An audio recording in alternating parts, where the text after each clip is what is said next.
Have you ever noticed that some people are perfectly comfortable with your growth, until that growth begins to change the relationship? At first, everything seems normal.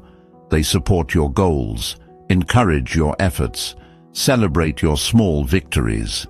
They enjoy watching you improve, at least up to a point. Then something shifts.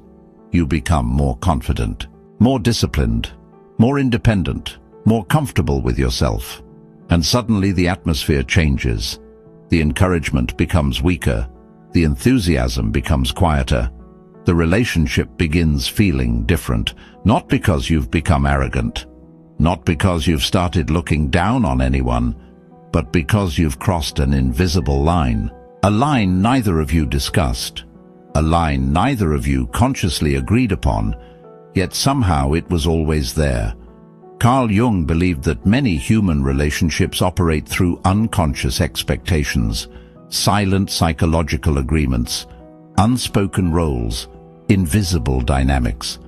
And often people don't realize those agreements exist until one person begins changing. That's when things become interesting. Because growth doesn't simply transform the individual. It transforms every relationship connected to that individual. Some relationships adapt, some relationships evolve, and some relationships reveal things that were hidden all along. This is especially true when jealousy enters the picture. Now, let's clarify something important. Jealousy is rarely as obvious as people imagine. Most jealous individuals don't walk around announcing their feelings. In fact, many don't consciously recognize them. Instead, jealousy disguises itself. It hides behind criticism, distance, competition, passive resistance, subtle hostility, behavior that seems confusing until you understand what's happening beneath the surface. And one of the most powerful triggers for jealousy is not success itself, it's growth. Because success can sometimes be dismissed as luck. Growth cannot.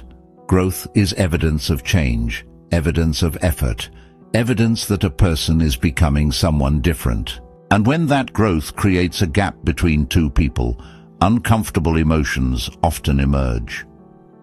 Before we continue, I want to ask you something. Have you ever felt a friendship, relationship, or family connection change after you started improving your life? Maybe after becoming more confident, more disciplined, more successful, or simply more at peace? What happened? Let me know in the comments, because I suspect many people watching have experienced something remarkably similar. The first sign is one of the most common, and one of the easiest to miss. Sign 1. They stop celebrating your wins. One of the earliest signs that someone feels jealous after you've outgrown them is not what they say. It's what they stop saying. At one point, they seemed genuinely happy for you. You shared good news. They celebrated. You achieved something meaningful. They congratulated you. You made progress. They encouraged you. The energy felt natural. Then gradually something changes. Your achievements continue, but their enthusiasm disappears. The congratulations become shorter. The support becomes weaker. The excitement fades, and eventually your victories are met with silence. Now this is where many people become confused, because silence is difficult to confront. There is no argument, no criticism, no obvious hostility, just an absence of enthusiasm, an absence of joy, an absence of support. Why does this happen? Because your growth is no longer being experienced as your growth. It is being experienced as comparison. Jung understood that human beings rarely perceive reality objectively. We interpret reality through our psychological condition. A secure person sees your progress and feels inspired. An insecure person sees your progress and feels left behind. The same event, two completely different experiences. And when someone begins feeling left behind, celebrating your success becomes emotionally difficult. Not because they dislike you, but because every victory reminds them of something they don't want to confront. perhaps their own stagnation, perhaps abandoned goals, perhaps opportunities they never pursued. Whatever the case, your growth becomes a mirror, and mirrors are not always comfortable. This is why jealousy often begins with withdrawal. The person cannot fully celebrate you anymore because your progress is creating internal conflict. Part of them still cares about you. Part of them feels threatened by what your growth represents, and those competing emotions create distance. This leads directly to the second sign, one that becomes increasingly obvious as the gap between you grows. Sign 2. They constantly remind you of who you used to be. This sign is fascinating because it often sounds harmless. At first, someone repeatedly brings up old stories, old mistakes, old failures, old embarrassments, the person you used to be, the life you used to live, the weaknesses you used to struggle with. Occasionally, this is normal. Friends naturally share memories. Families naturally revisit the past. But when someone feels jealous of your growth, the pattern becomes different. The focus becomes excessive, almost strategic. It's as though they're trying to anchor you to an identity you've already outgrown. Why? Because growth disrupts established roles. Every relationship develops a psychological structure. People become accustomed to seeing you in a certain way. The insecure one, the struggling one, the uncertain one, the follower, the underachiever. Then growth happens, and suddenly those identities stop fitting. For some people, that's exciting. For jealous people, it's threatening, because if you become someone new, they are forced to update their perception of you, and that update may require them to reevaluate themselves as well. Jung believed that psychological growth often feels like a death, not a physical death, but the death of an old identity. The old self begins disappearing, the new self begins emerging, and not everyone is comfortable with that transformation, especially if they benefited from the old version. This is why jealous individuals often keep pulling conversations backward, back to old failures, back to old limitations, back to old mistakes. They're trying to preserve a version of reality that feels safer, a version where the gap between you wasn't so obvious, a version where they didn't feel left behind. And the more you've changed, the stronger this tendency often becomes. Because the past becomes one of the few places where they can still see you as less than what you've become. And that's a difficult truth, but it's one that reveals a great deal about the psychology of jealousy. The next sign is where the jealousy becomes much harder to hide and much harder to misunderstand. Sign 3. They become quietly dismissive. If jealousy continues growing beneath the surface, something interesting begins to happen. The person doesn't necessarily attack you. They don't openly criticize every decision. They don't directly express resentment. Instead, they become dismissive, quietly dismissive, subtly dismissive. The kind of dismissiveness that can make you question whether you're imagining it. You share something meaningful. They shrug. You achieve something significant. They change the subject. You talk about a goal you've reached. They respond with a simple, "That's nice." Nothing overtly hostile, nothing dramatic, just enough emotional distance to make the interaction feel strange. At first, this behavior can be confusing because it doesn't match the relationship you once had. You remember a time when they seemed excited for you, interested in your progress, engaged in your journey. Now the enthusiasm is gone, the curiosity is gone, the support feels forced. Why? Because acknowledging your growth has become psychologically expensive. Every time they recognize your progress, they are also forced to confront the gap they feel between where you are and where they are. And if that gap triggers feelings of inadequacy, the easiest solution is not celebration, it's dismissal. Jung understood that the ego protects itself in subtle ways. People don't always deny reality. Sometimes they simply reduce its significance. Your achievement isn't impressive. Your progress isn't remarkable. Your transformation isn't important. If they can convince themselves of those things, they don't have to wrestle with the uncomfortable emotions your growth awakens. This is why dismissiveness often increases as your confidence increases. The stronger you become, the harder it becomes to ignore your growth. And the harder it becomes to ignore, the more some people attempt to minimize it. But here's something worth remembering. People who are genuinely secure don't need to reduce your accomplishments in order to feel valuable. They can acknowledge your progress without feeling threatened by it. They can celebrate your success without comparing it to their own. They can admire growth without experiencing it as loss. Jealous people struggle to do that because every victory you achieve feels like evidence of something they lack, and once that feeling takes hold, dismissiveness often becomes their shield.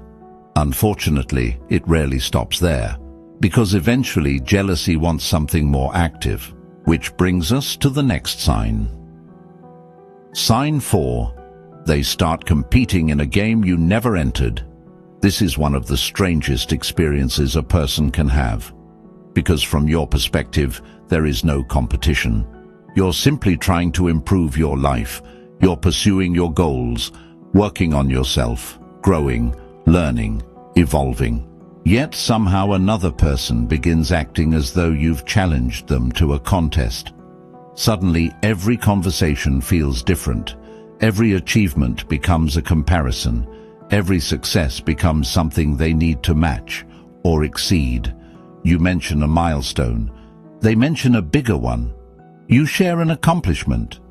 They immediately share theirs. You talk about progress. They talk about being further ahead. It can become exhausting, not because competition is inherently bad. Healthy competition can be motivating. Healthy competition can inspire growth. But this isn't healthy competition. This is defensive competition. And defensive competition is rarely about achievement. It's about identity. When someone feels you've outgrown them, their sense of status becomes threatened. The relationship no longer feels equal in their mind. And rather than addressing that feeling honestly, they attempt to erase it through comparison. The logic is unconscious but powerful. If I can prove I'm ahead, I won't have to feel inferior. If I can outperform them, I won't have to face my insecurity. If I can win, I won't have to confront my jealousy. The problem is that this strategy never works for long, because insecurity cannot be defeated through comparison, only understood, only integrated, only confronted. Jung frequently warned about the dangers of living through comparison, because comparison prevents individuation. It prevents people from becoming themselves. Instead of asking, "Who am I becoming?" they become obsessed with asking, "Am I ahead of them?" And those are very different questions. One leads toward growth, the other leads toward endless dissatisfaction. This is why some people seem incapable of simply being happy for you. Your growth has become part of their internal scoreboard, and every time you improve, they feel compelled to update the score. Even though you never agreed to play, even though you never entered the game, even though the competition exists only in their mind. The next behavior is even more deceptive, because it often disguises itself as kindness. Sign 5. They become concerned about you. This is perhaps one of the most misunderstood signs of jealousy, because on the surface it sounds caring, supportive, protective, concerned. You start pursuing bigger goals. They become worried. You become more confident. They become worried. You begin changing your habits. They become worried. You stop tolerating behavior that once drained you. They become worried. At first glance, their concern appears reasonable. After all, people who care about us should express concern. Sometimes concern is healthy. Sometimes concern is love. But sometimes concern is something else entirely. Sometimes concern is resistance disguised as compassion. Jung understood that people often conceal uncomfortable emotions beneath socially acceptable masks, and concern can become one of those masks. Instead of saying, "Your growth makes me uncomfortable," a person says, "I'm just worried about you." Instead of saying, "I don't like how independent you're becoming," they say, "I don't think you're acting like yourself." Instead of saying, "I preferred the old version of you," they say, "I think you're changing too much." Notice the difference. The message remains the same, only the packaging changes. And this is why it's important to pay attention to patterns. Is their concern helping you grow, or is it encouraging you to stay small? Is their concern protecting your well-being, or protecting their comfort? Those are very different things, because truly supportive people may question your decisions, but they also respect your autonomy. They trust your ability to learn. They trust your ability to grow. Jealous people often don't, not because they know what's best for you, but because your transformation threatens the version of reality they're trying to preserve. The more you've outgrown old limitations, the more concerned they suddenly become. And that's rarely a coincidence. The next sign becomes visible once their attention shifts in a surprising direction. Sign 6. They start studying you more than supporting you. Have you ever noticed someone who seems strangely fascinated by your life? They pay attention to everything. Your habits, your choices, your achievements, your relationships, your routines, your successes, your failures. At first it might seem flattering. Maybe they're interested, maybe they're inspired, maybe they're learning from you. But over time, something feels different, because their attention isn't accompanied by support. They observe more than they encourage. They analyze more than they celebrate. They monitor more than they uplift. And that's where things become interesting, because jealousy often creates obsession, not admiration. Obsession. The jealous person becomes psychologically invested in your journey. Every step forward captures their attention. Every mistake captures their attention. Every decision captures their attention. Why? Because your life has become emotionally significant to them. Your growth activates something within them, and as a result, they begin studying you, comparing themselves to you, tracking your progress, measuring their position against yours. Jung believed that what fascinates us often reveals something important about ourselves. The qualities that command our attention are rarely random. They point toward unresolved desires, unresolved fears, unresolved conflicts. This is why jealous people sometimes know more about your life than your genuine supporters do. They are watching closely, not because they want to become you, but because they cannot stop comparing themselves to you. And comparison creates fixation. The irony is that while they're studying you, you're often busy building your own life, focused on your own growth, focused on your own path. The person they are most concerned with is you. The person you are most concerned with is becoming a better version of yourself. That difference eventually creates a gap that becomes impossible to ignore, which leads us to the final sign, and perhaps the most revealing one of all. Sign 7. They try to provoke the old you back out of hiding. When jealousy reaches its highest point, something fascinating begins to happen. The person stops responding to who you are and starts trying to resurrect who you used to be. Think about that for a moment. They don't engage with the confident version of you, the disciplined version, the self-aware version, the emotionally mature version. Instead, they keep reaching for the old version, the insecure version, the reactive version, the impulsive version, the version that was easier to predict, easier to influence, easier to compete with. This is why they may suddenly bring up old mistakes, old failures, old insecurities, old wounds, not because they're interested in the past, But because they're hoping the past still has power over you, they provoke, they test, they push buttons they learned years ago. Buttons that once produced reliable reactions: anger, defensiveness, self-doubt, frustration. And when those reactions don't appear, something remarkable happens.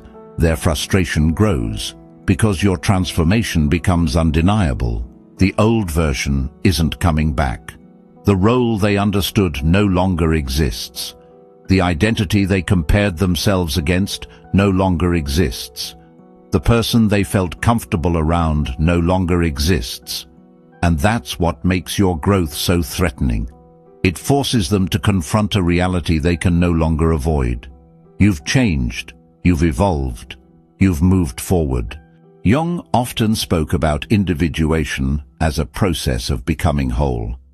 A process of integrating the unconscious and developing a deeper relationship with the self. What many people don't realize is that individuation changes relationships. Not because it makes you superior, but because it makes you different. And some people only feel comfortable when you remain exactly where they left you. The moment you outgrow that position, their reactions reveal everything, not about you, about them. And perhaps that's the deepest lesson in all of this. When jealous people realize you've outgrown them, they rarely reveal it through honesty. They reveal it through behavior, through dismissal, through competition, through concern, through fixation, through provocation. And once you understand these patterns, something important happens. You stop taking them personally, because you realize that their reaction is not proof that you've done something wrong. It's often evidence that you've grown beyond a role they were hoping you would keep playing, and growth has a way of exposing truths that comfort can hide for years. The question is not whether everyone will be comfortable with your growth. They won't. The question is whether you're willing to keep growing anyway.